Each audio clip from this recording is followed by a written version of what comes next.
It's like Swiss cheese. Recording in progress. Okay, so now there we are. Thank you. Hemming and facings. So let us begin. I'll collapse that down.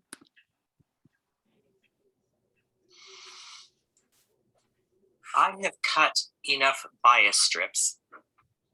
So now everyone can hear that, yes? Yes. Okay, good. To interface the cuts.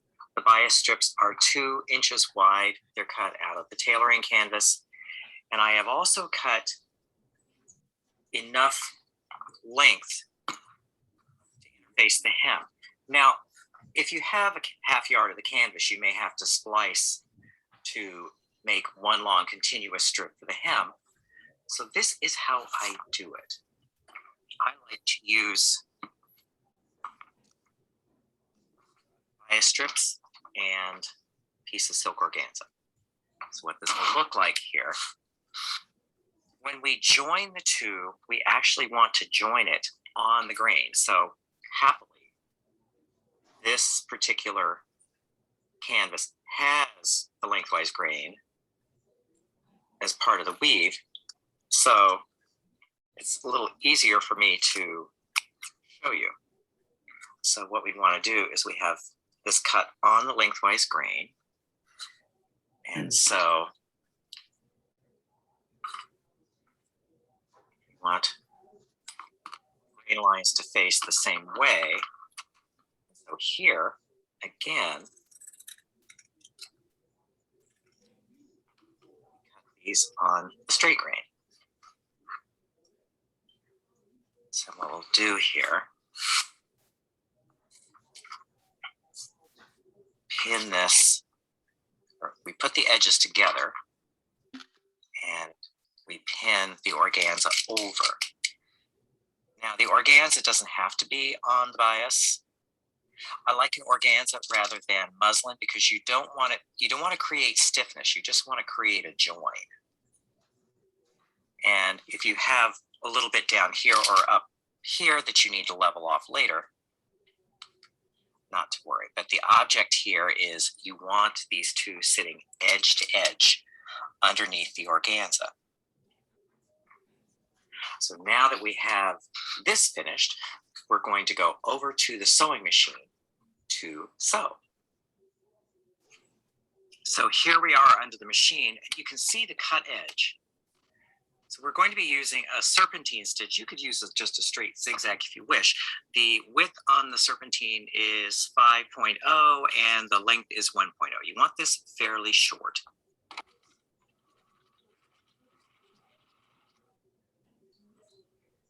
We have motorcycles outside.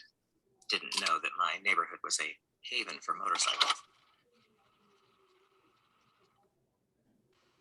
As you can see, I'm making sure that both these cut edges match.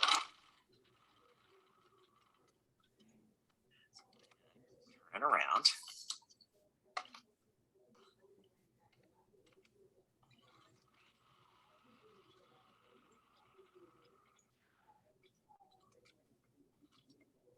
Again, turn it back around. So we're sewing first right down the cut. And then side.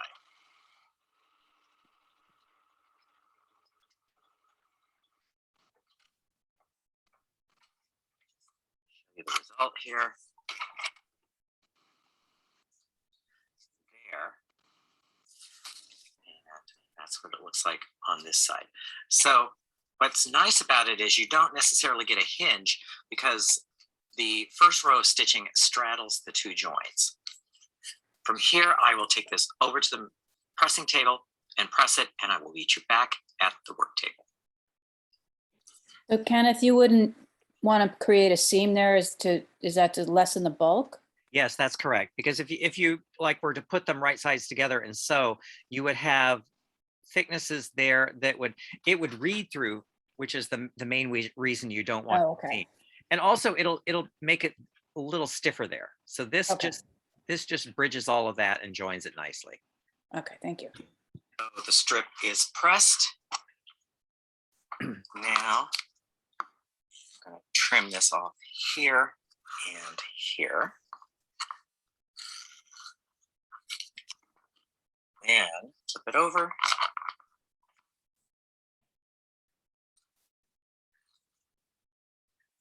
trim off the excess there. And here. So we have a join. It doesn't create a hinge.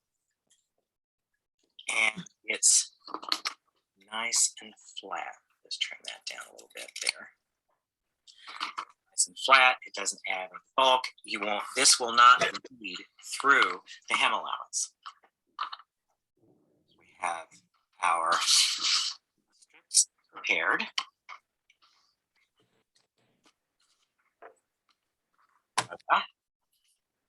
Next, we go to the coat.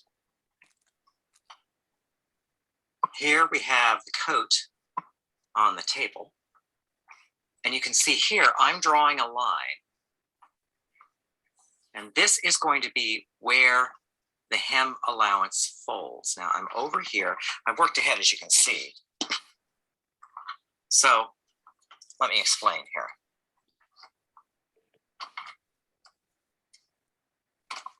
This is the stitching line for the 1/2 inch seam allowance.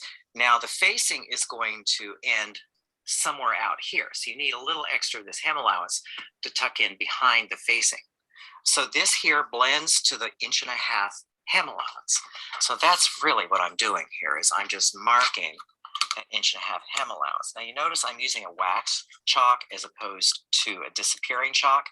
This is on the inside, and I want those marks to stay put until I get everything situated. So here,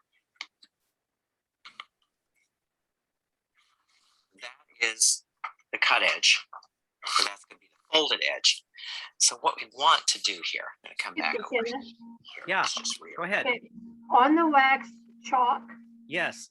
okay, that's going to stay there until it gets dry cleaned, or is it going to stay there forever and ever? It'll probably last through dry cleaning, but yeah. Okay, Yeah, and what brand chalk is that? This is just, it's kind of the generic wax chalk that I get at the tailor supply. There's no brand of that. You could even use just colored pencils if you have them. Oh, okay. Yeah. Thank you. Okay. Yes, here we are. What I want to do with my bias strip is cut this off perpendicular.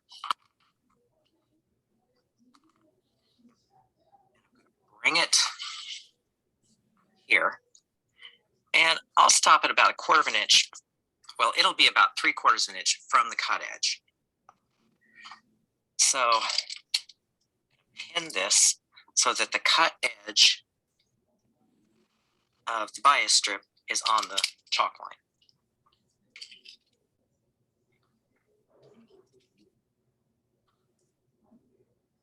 This is step 1.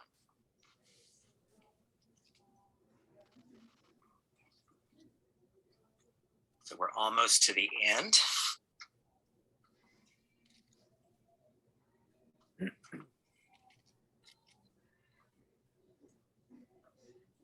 And so here I'm going to cut the other end, about 3/4 inch from the cut edge. You don't want it to go all the way up to it.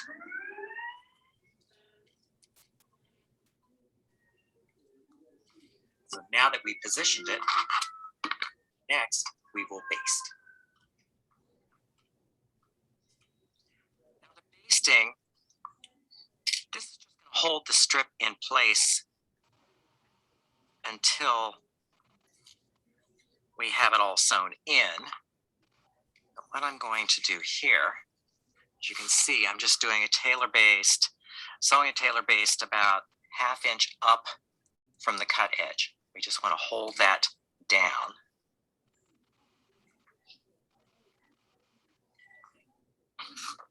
Would you do this in a blazer too, or just a coat? I do it in blazers, for tailoring. Yeah, Do you- and you know, sometimes depending on the thickness of the fabric, if it's a really thin fabric and I want a nice substantial edge, instead of using a tailoring canvas, I'll use something like a wool flannel or a wool melton. Thank But you. there's just something, because having that cut edge there, first off, it gives you something to fold up against so that you have a nice clean edge on your hem. The other thing is it gives it a little bit of weight, which makes it hang better. Mhm. Thank you.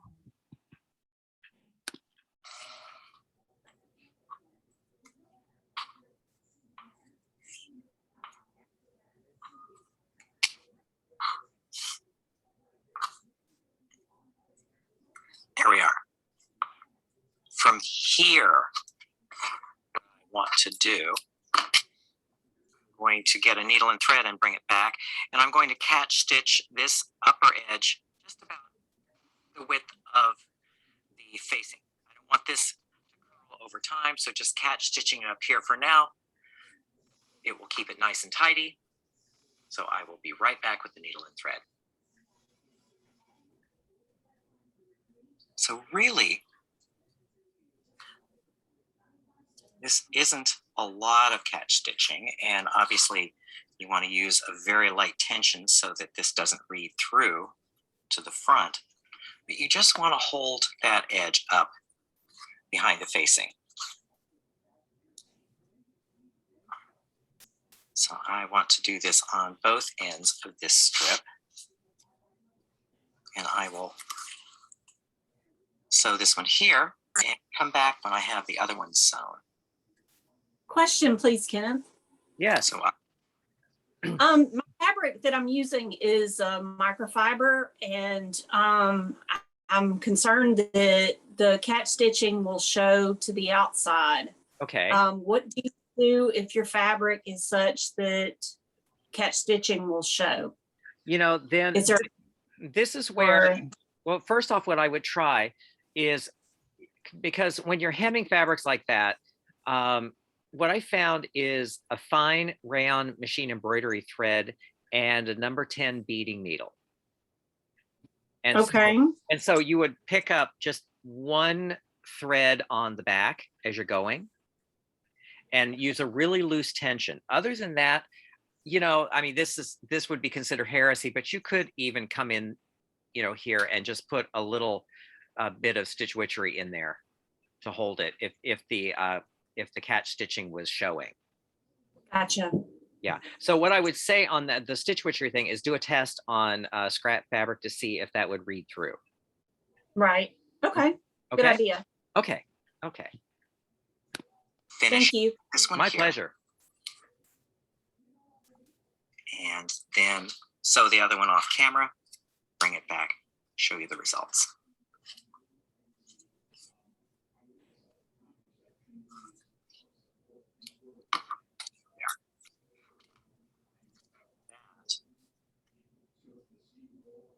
Is what it's going to look like up close. You can see not terribly short stitches, just to hold this up. So I'll return with the other side sewn.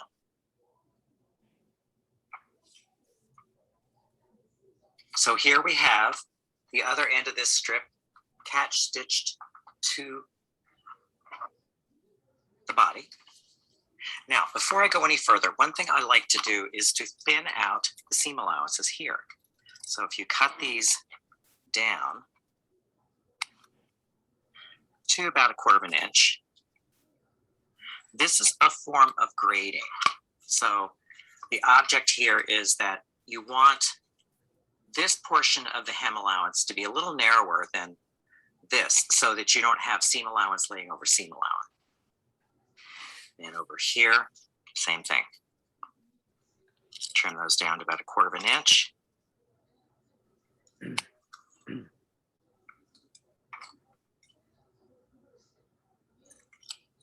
So we have reduced bulk. Wherever you can reduce bulk, that's a good thing.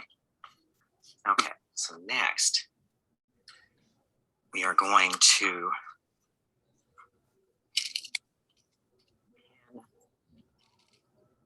hem allowance up, fold it. We're going to fold it right on the cut edge of the bias strip.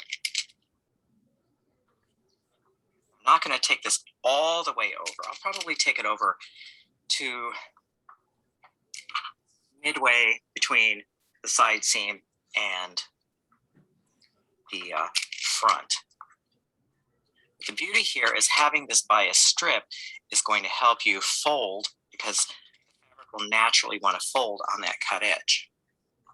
So I'm going to stop it right about 2 inches away, because we have to put the facing on. So this will help us get some of the hem done before we actually put on the facing. So I will go off camera, because what I'm going to do is I'm going to pin this up and then I'm going to baste it, because the next step is hand stitching. So I'll bring it back, pinned and basted.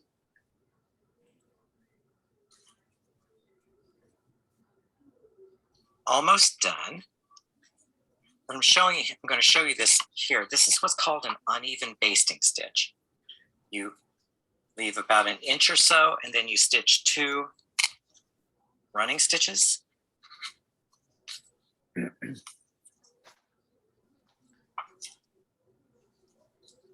almost done. Then I'll explain the beauty of the uneven basting stitch. Now, the beauty of the uneven basting stitch, if you have 2 short and 1 long, yeah, 2 short and 1 long, if you clip every other long basting stitch, it's easier to pull the basting out. So now the hem is basted. What I will do next is to sew a hemming stitch. Now I'm going to be using orange thread for this, but it won't show because I'm going to catch it to the interfacing here. This is the stitch that I like because it works so nicely and it doesn't show from the front. So I'll go get some orange thread and come right back. So we're ready here to sew the hemming stitch. This is why I baste, because I find it's easier to baste to hold everything together than trying to dodge around pins. So the stitches themselves are going to be about 1/4 inch from this cut edge here. So what I like to do is fold this back. And so I'm going to come out. Now this is, you come out through and you just catch 1 or 2 yarns of your fabric. And then you don't go through the fabric again, you just go straight back. This is all stab stitches. And you want the tension fairly loose here. Kenneth, can you tell us where you're starting from on the hem? I'm confused. Where did we start in the middle? Yeah, we're this right here, that is the side seam. And over here is the center front edge. So we start about halfway between, because I don't want to hem it all the way up to the front because we would have to take that out to put the facing on. So Oh, okay. what we're doing here is from midway from the side seam to the front edge, we're starting the hem, and that gets it all done before you have to start wrestling with the facings. Okay. Okay, thanks. Yep. Okay, good. These stitches are about 1/4 inch apart.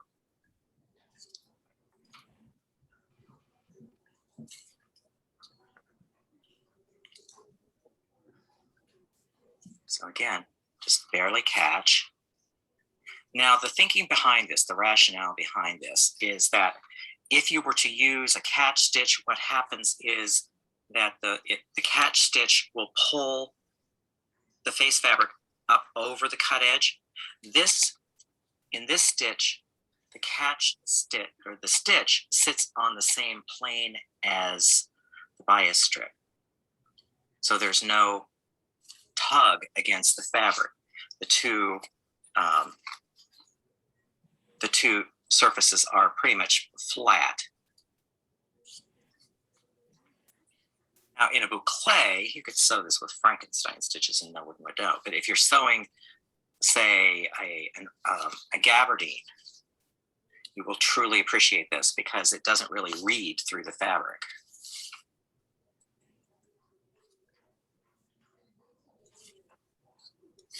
So I know this is like watching paint dry, but I'm going to sew just a few more. get past this seam here. So yeah, about 1/4 of an inch from the cut edge of the hem allowance, and just barely catch.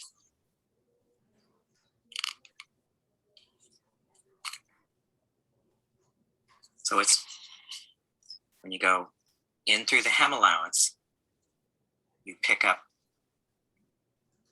just that 1 or 2 threads. Now, if you're hemming a fabric that, like a gabardine, that really shows, one thing I like to use is machine rayon embroidery thread because it's finer. And I like also to use a number 10 beading needle.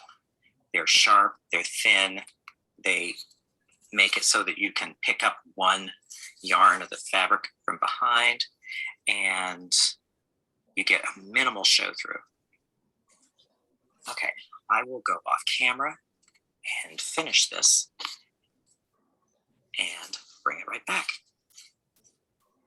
That's what it looks like from here. It's a little curvy because I'm doing this through the, see? You don't see anything on the face. I will return with the finished stitching.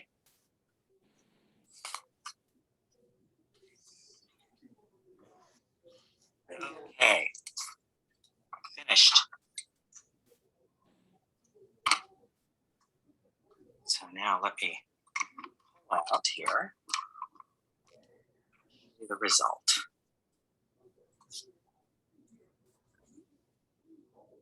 Here you are.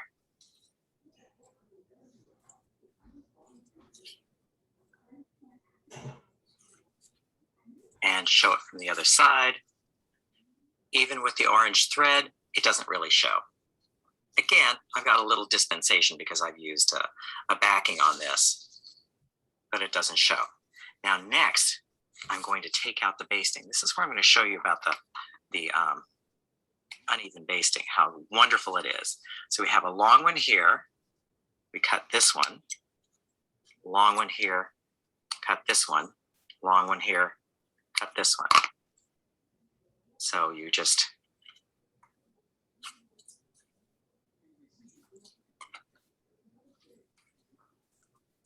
there you go. That's how it works. I will remove the rest of the basting and meet you over at the pressing table. So here we are with all of the basting on this section removed. I've left the basting here until later when I attach the facing. But a lot of this you can remove beforehand, and then you just want to steam it over the ham.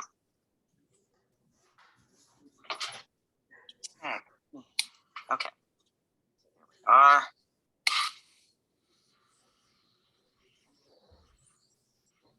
That is a beautiful hem. Isn't it though? That is gorgeous. Yeah. Steam it into the shape that the coat forms when you wear it. So the combination of the bias strip and the stitching and the steaming will make it so that it doesn't create unsightly points.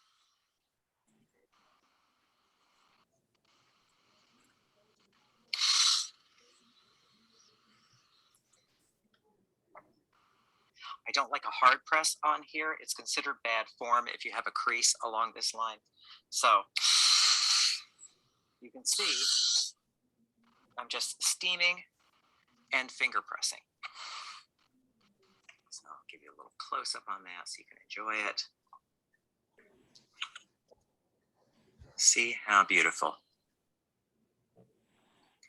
And there is the inside. From here, we install the facing. I have a question. Yes. Would you use that method like to hem pants or something like that?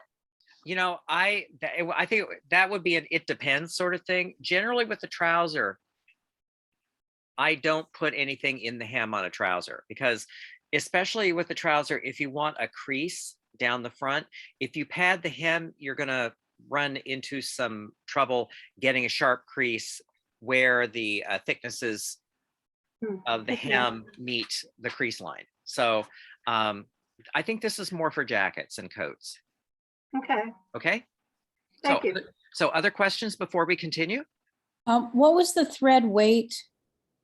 Or what thread was that we were supposed to use? Oh, just, just any fine rayon machine embroidery thread. I don't know the numbers. But Oh, okay. For this hem, we're doing that for this hem on this type of fabric? well, for this kind of fabric, you could use rope because it's, it's so forgiving. But, the thread the orange thread is just kind of a Gutermann, standard, what you run through your machine. Okay, Okay. thank you. Okay. So other questions? Okay, well, let us continue. This is a long view of the coat. So what I'm doing here is I'm pinning all the way around, but I'm not pinning the lower portion that blends with the hem. As you can see, I'm going to zoom in a little bit here. As you can see, the collar is between the facing and the body of the garment. So it's pinned right now. What I like to do is I like to hand baste with the thread that I will be using in the machine. That way you don't have to worry about dodging around the pins. It just makes everything a little easier when you're handling this. I will go off camera and do just that.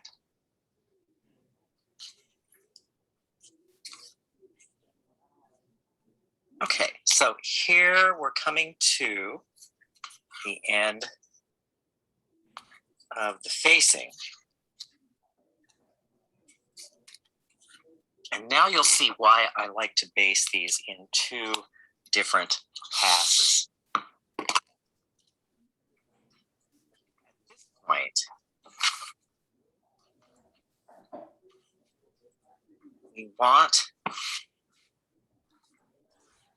smooth the facing out. And then we want to pick this up by 1/4 of an inch. Now you've built this in because if you notice when you pick this up, these two edges meet. But I just like to ensure that that extra 1/4 of an inch is there before I pin and sew the two lower ends of the facing. I just find that's insurance. And so yes, when this is laying flat on the table, you're going to have a little bit of a wobble. Now this extra here, if you don't need it, it will take care of itself. But if you do need it, you will be glad you have it. Otherwise, what you're going to have to do is to take this out and let it out slightly. So I will baste this then. Excuse me, I have a question. Yes. Okay, we did a lot of alterations on the pattern for me. Yes. And I remember you saying that I should take the facings and everything and do it according to my corrected muslin. Absolutely. Yes. So how do I add that 1/4 of Well, an inch? because if you go back to that video, Mhm. I really lay it out, step by step with the different Okay. allowances and such. And so you'll see, where we add all of, the favoring and all of that. Oh, It's okay. all in that pattern making video. I want to say it's the beginning of class 2. Oh, okay. Yeah, Okay. but and see, this is the thing, this is where, I actually have had conversations with people about, commercial patterns, because a lot of times commercial patterns don't have these things in them, and that's why they don't turn out. Because especially this little 1/4 of an inch thing here, if you've ever sewn a jacket with the facing and the facing kind of pulls under, that's because they didn't add that extra 1/4 of an inch. Okay. So that's why I like to just, if you've done a lot of alterations, it is much easier to just go in and draft all the other pieces from scratch from the corrected pattern. Okay, thank you. Okay. And then once this is basted, we will be ready to go to the machine. So I will base this end, I will prepare the other end, and I will bring this back here to the work table before we go to the machine. So here we have the facings all basted into place.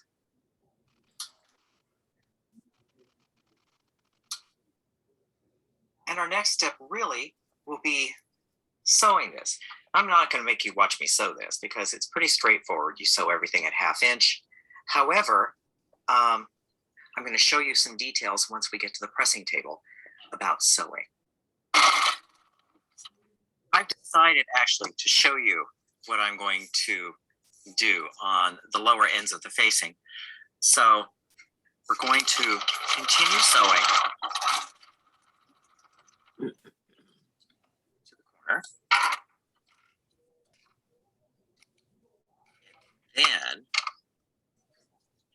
we're going to turn this over this way to sew the lower ends.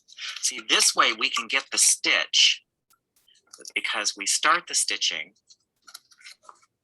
where the facing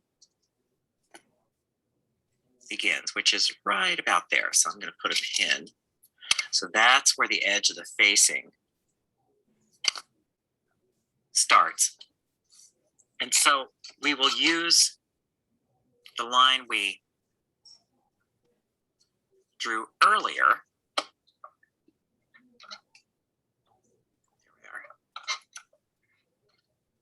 To begin our stitching.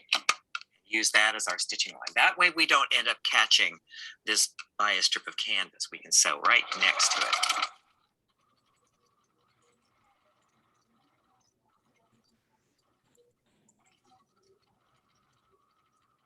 And now what we can do is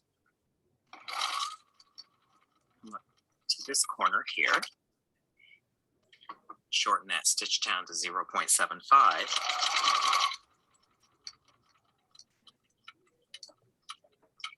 So right to that row of stitching.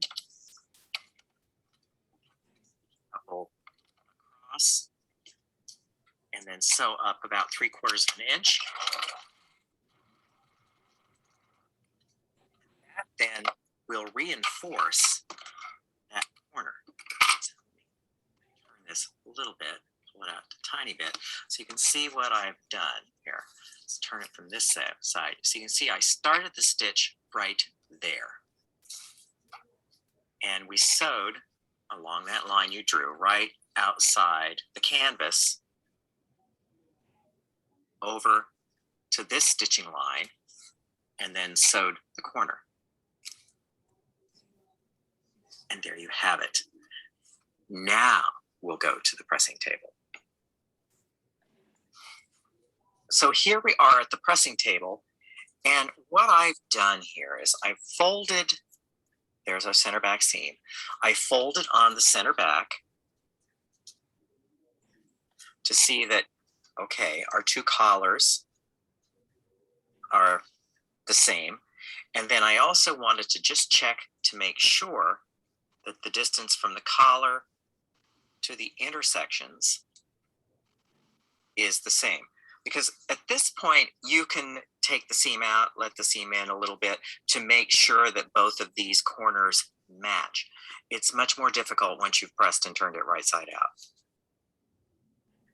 So that's a little bit of insurance I like to take before I start pressing and clipping. As always,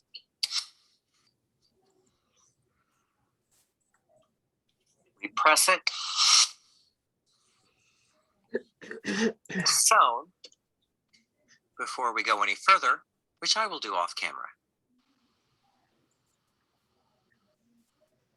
Kenneth? Yes. This is now where Question? Yes, this is Nia. Hi, Nia.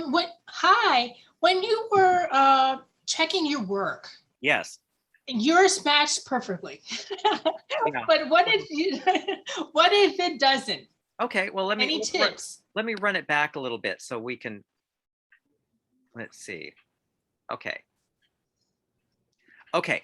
right here, let's just say that you're uneven in this area. What you could do, you know, if let's just say this side is a little longer, what you can do is you can just come in here and run the seam in ever so slightly and blend it down, and then take this stitching out so that the two are the same distance from the collar to here. Did that make sense? Yes. Yeah. Yep. You know, and some people would say it's a cheat. It's not a cheat. As long as it looks good at the end and no one knows, then it's not a cheat. So yeah, it's an easy thing. And that's why I like to make this check before I start pressing, because if I have to go in and do a little bit of adjusting to get them both to match, this is really the time to do it. Okay. Thank you. Okay, so now let us continue. Pressing and grading.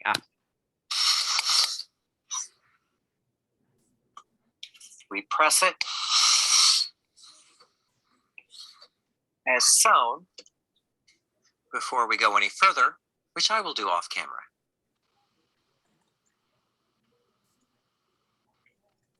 This is now where we get the point presser and press all of the seam allowances open. On the corners here, as I did on the collar, much easier to press everything open first before we trim the corners.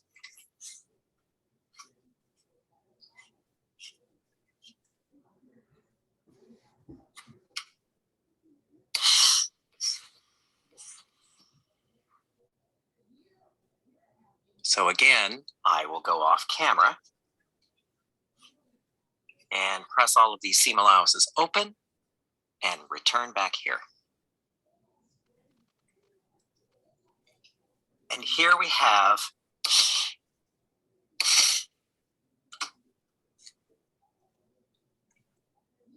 the last pressing. So back to the work table. Here we are back at the work table. And one thing I have done here, you can see, I have marked where the top button is, because what we want to do, we're going to be clipping our corners. We will be clipping the curves at the neck because everything is sewn. And then we will be grading the seams.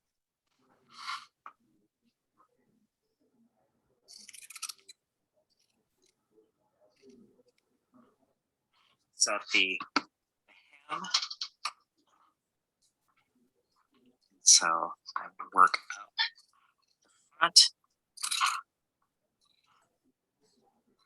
I know this seems heavy going, but it's good to see how this trims. So now we're getting close to this point here. So then we taper off to nothing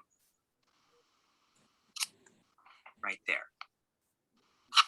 So if you look at the seam allowances, you can see this tapers off to nothing, within a ½ inch of this mark here.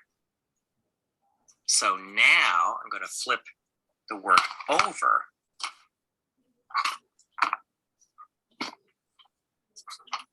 And we're going to trim starting here. And this is on the body side. We will trim that same ¼ inch. See, the object of grading is that the public side has the wider seam allowance because it pads out the narrower seam allowance underneath. Okay, so here we are. And so this then tapers to nothing there. Now we are ready to press. So here we are at the pressing table. As you can see, I've worked ahead and I'm turned one of the facings right side out. And I will turn I have a the other question. facing right side out Yes. before. Okay, I missed where, when you're clipping the neck edge, Yes. Okay, are you just cutting, Yeah. are you doing, Yeah, you stagger your clips, but you clip you clip up to about, I'd say about 1/8 of an inch from the stitching line. okay, Okay. okay, Okay. thank you. And so did everyone kind of get that the public side gets the wider seam allowance? And why is that? Well, it's the wider seam allowance faces out. And so, in this fabric, it's not quite so crucial because, like I said, you could sew with Frankenstein stitches, no one would know. But in other fabrics, if you had the narrower seam allowance facing out, when you pressed, that narrower seam allowance would read. And so having the wider seam allowance facing out when you press, it reduces some of the bulk, and it makes it so that the seam allowances are less likely to read after pressing. Okay, Does thank it also ensure that it rolls, that the seam actually rolls a little bit to the inside? No, actually, we built that in the pattern. Oh, that's right. Yeah. Okay. Oh. Okay. So to continue. Press, really the techniques that we used when we constructed the collar, we're going to be using on this as well to get the sharp corners. So I won't really repeat them here. So I will go off camera and turn this facing right side out, and we will begin to press. I like to press this in 2 stages. First is below the top button, where we favor the seam to the facing. So when I press this, it works best to give it some steam.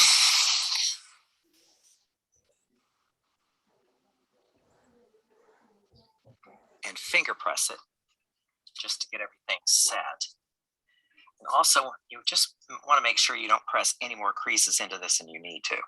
So here.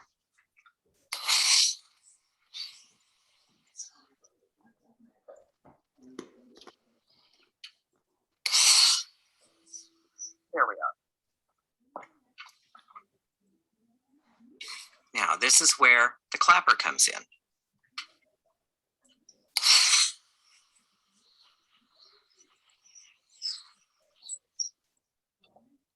I explained to my students at FIT that the reason you would use a clapper as opposed to putting the iron down is if you don't want to put shine on your fabric.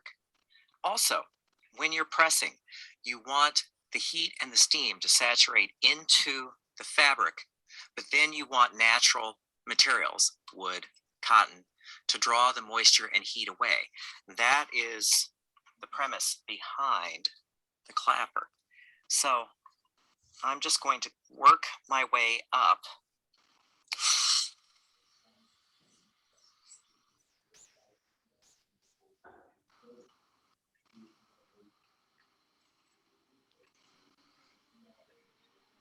It's a little slow going, but we'll enjoy it here.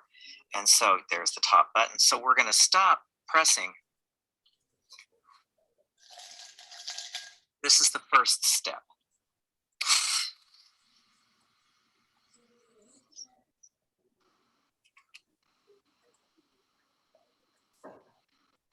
Now, I'm going to show you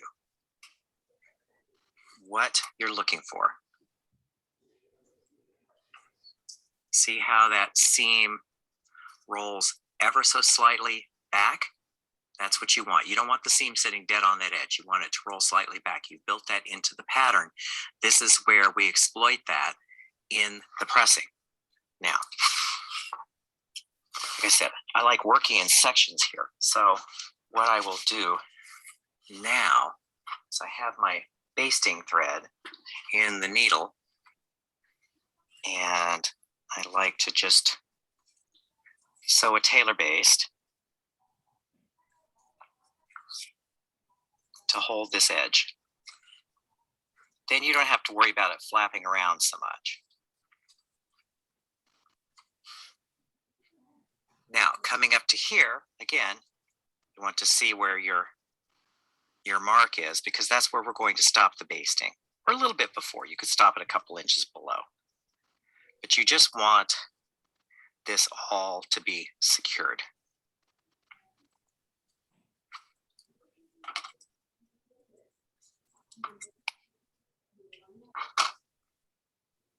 So there we are.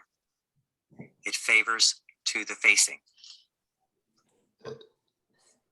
Next, I want to press this above.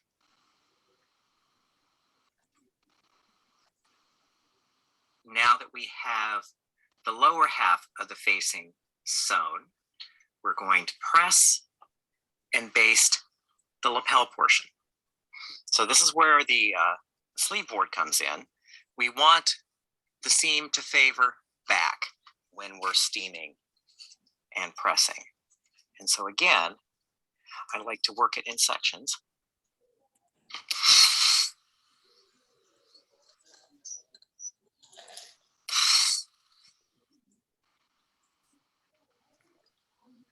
Also, the beauty of steaming this over the sleeve board is you can build a little bit of roll into this.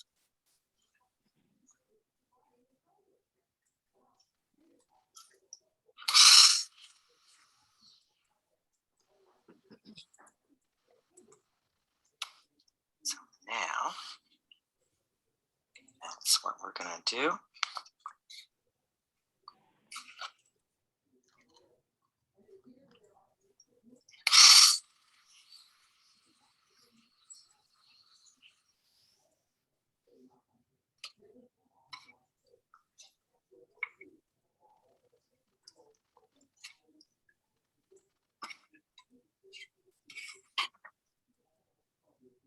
And to crisp up that corner,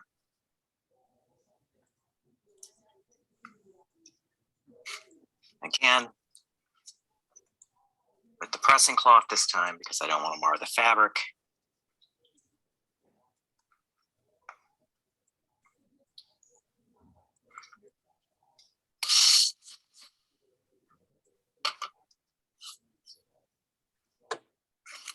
There you go.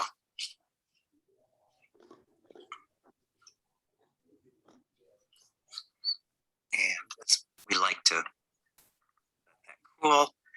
And then we want to tailor base this as well. See, ultimately, I'm going to top stitch around this edge, but I want to have everything pressed and basted in place so that nothing shifts before the top stitching gets sewn.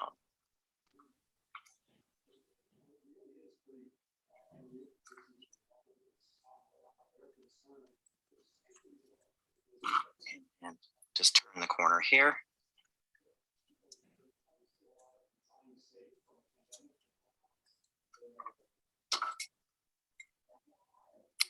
Next, I will press the facing back along the neck seam.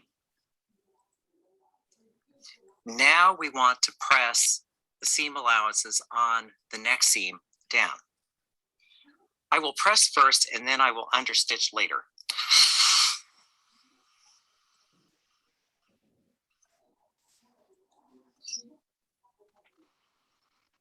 So this is where the clapper really comes in handy. Sorry, I'm blocking that. And having the sleeve board is going to be a really handy tool because you can really place this so that the shaping at the shoulders is accurate. And there's no race here. You can steam it, finger press it, you can come in, press it with your clapper. The object here is to have all of the seam allowances facing down. So I will go off camera and finish this and bring you back the result.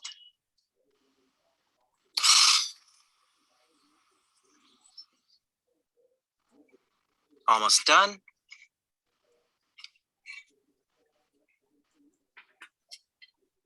There we have it. What are you doing? That is the seam pressed. Next step is going to be going to the work table to pick stitch the seam allowances. So here we are back from the pressing table, and I have threaded up a needle with Mara 30, the top stitching thread. What we want to do now is we're doing what's called understitching. So we're gonna pick stitch the seam allowances to the facing. Now, for this particular fabric, you're never gonna see it because the texture is so high. And it's just good to show you. So pick stitch is a little tiny back stitch. And if you're working on a fabric that has a smooth surface, these will read like little dots. So obviously spacing is key. And so really you want to stitch this, I'd say about 1/4 inch from the seam. Now what I'm doing is I'm sewing just the seam allowances. You don't want to catch the main body. Now this functions the same way as understitching a facing on a neckline. That's the same principle we're doing here. This will keep all the seam allowances where we want them. So I will,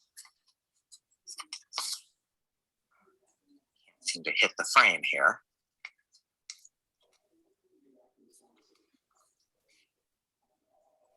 I have a quick question on this.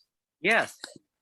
Are you stitching the seam allowance just one side of it or both sides Both sides.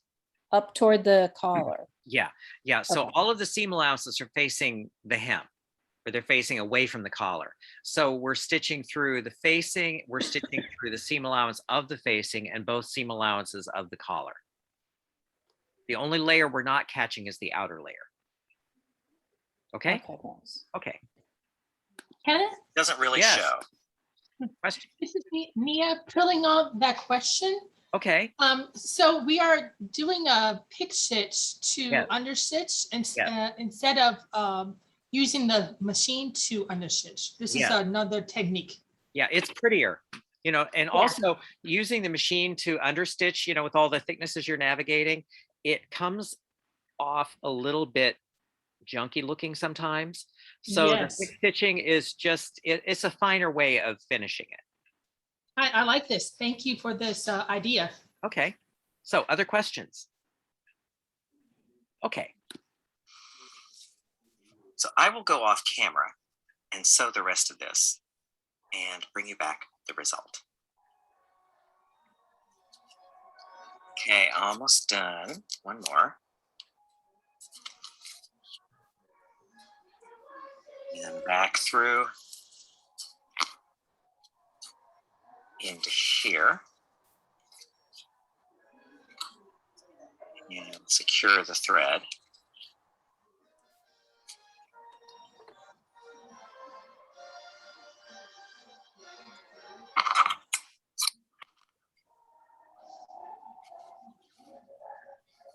So the beauty of this, you can see right now, is that it flattens out this seam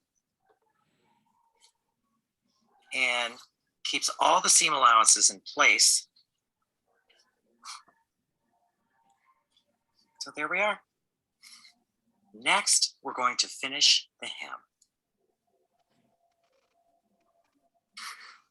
Now here we have just this little bit of hemming to do before we're finished with this video.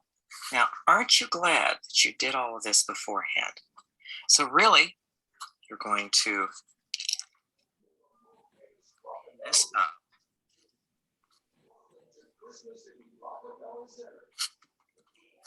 I like to baste. I know some people think I'm a little persnickety that way, but really, I don't like catching my sewing thread on pins. So I find it very annoying. So there we have this. And now, really, You remember the stitch we sewed this with?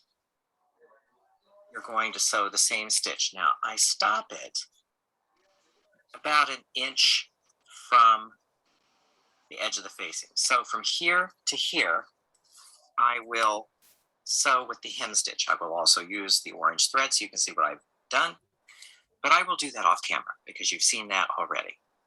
And I will return with the finished result.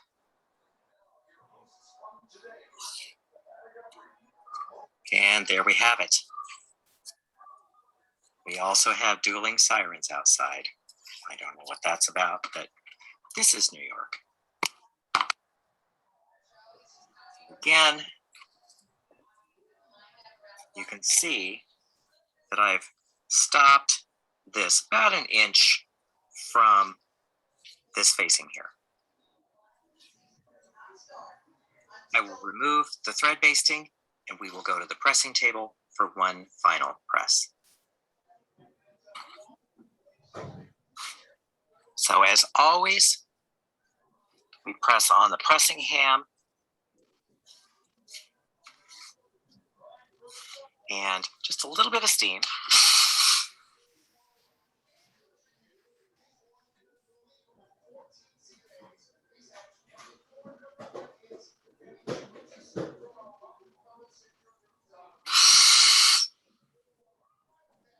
See, it makes a nice curve. And just continue that press around.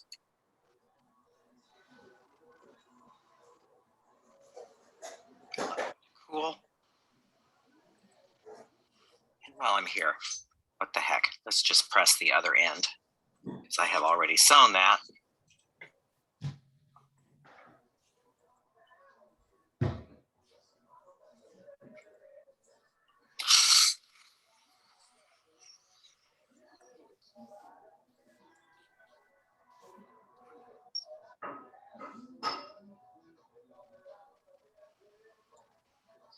There we go. I'll let this cool for a moment, and I will meet you back at the work table so we can survey the results. And suddenly, it looks like a coat. Now, what I'm planning on doing is I am planning on top stitching the fronts, but I will sew those off camera. But you can see the facings are on. The hem is finished. And once the fronts are top stitched, the next lesson will be installing the lining and finishing. Okay, so questions? Will you do my coat for me? You know, I have a private student who asked me like, well, you know, because she wants to make a pair of trousers for her daughter. And I said, okay. And she said, how much would you just charge me just to make them? So, you know, I gave her a number and, you know, happy to do it. It's less expensive if you do it yourself though. So other questions? The points. Questions, comments? Yeah, Becky, yes. Question. If you're using one of those top stitching techniques, like I forget the name of it, but it looks like a chain stitch. Oh yeah, So it has a look at the front and on the reverse side, it's different. So you're doing the part where your lapel folds back. yes. How do you navigate having the? How can I explain that? I know exactly what you're asking. Like, how? What's the transition? What's the So, transition? yeah, so, you know, Where's so the it's on the button? face and it comes down a little bit to the inside. And then if you turn Right. it back, I start about 3 inches up. So the two stitches, So there's some overlap. there's some overlap. Yeah. And what I did on this particular fabric, it was a little bit of a cheat, but you know, I'll tell you, is I used the green, I used the green machine thread and I did a long kind of machine based. And so since the fabric has such a texture on the back side, you know, I didn't, when I made the chain stitch, didn't make it all the way through. I just made it through the top layer. Okay. And so on the under layer, you can see the machine stitch. So, you know, it was a little bit of a cheat, but I figured, you know, I don't want to, I didn't want to have that, all of that business on the back. I just thought it looked a Right. little leggy. So having that machine stitch on the back, I thought was a more attractive option. Okay. Perfect. Okay. So other questions? Are your brains full? How many Oh. more classes do we have? We have one more next One week. more, okay. Yeah. Okay. Liz, you had a question? Yeah. Liz? When do you use an interfacing on the front facing? Would you, like with this heavy fabric, of course, you didn't add an interfacing, but if you had a choice, and then what would you use? Well, you know, and that's one of those it depends things. Right. Yeah. If it were a lighter fabric, let's just say I was making a lightweight flannel, I would use the canvas that I used to interface the collar. And I would also frame it. If you remember back when we framed the canvas on the collar, I would do the same thing to the canvas for the facing. So it wouldn't be in the stitching, the seam allowance would be lighter. That's correct. Yeah. Okay. That framing, I have to say, you know, this is one of those things. It's always fun when you can impress the students. I know that sounds crazy, but you know, at FIT, you know, I show them things, and I showed them this one time, and these kids were like, "Oh my God," that you know, it's like, yeah, that's why I'm a professor, because I know more than you do. It's really funny. Yeah. But it's, you know, it's a trick I figured out years ago, and it solves all sorts of construction questions like that. Yeah. One time I did a vampire cape for Halloween. I know this sounds very random, but he wanted this like big, you know, and I used, and I am not kidding, because this was a costume. This was not couture. I used poster board as the interfacing. And I framed it with the canvas or the muslin, and that's how I got that damn thing in the collar, you know, and it didn't thicken the edges because, well, you know, so it solves a lot of challenges. Awesome. Thank Okay, you. so other questions? Were there pieces to cut out that 2-inch canvas framing? I can't remember, or do we just cut them? Well, let's see. For the hem, the bias strips, we just cut 2-inch wide strips. The Okay. canvas, you know, like on the collar, we use the same piece Oh, as that's the right. collar. Yeah. Yep. So, you know, you would cut the face fabric, the canvas, and the undercollar all in this from the same pattern piece. Okay. Okay. Okay. So other questions? Mm. Okay, then. Well, you know, I think our work is done here. Yeah, I know. You're all like, you've got homework. So I'll stick Yeah. around. I'm going to turn off the recording, but I'll stick around for a few more minutes.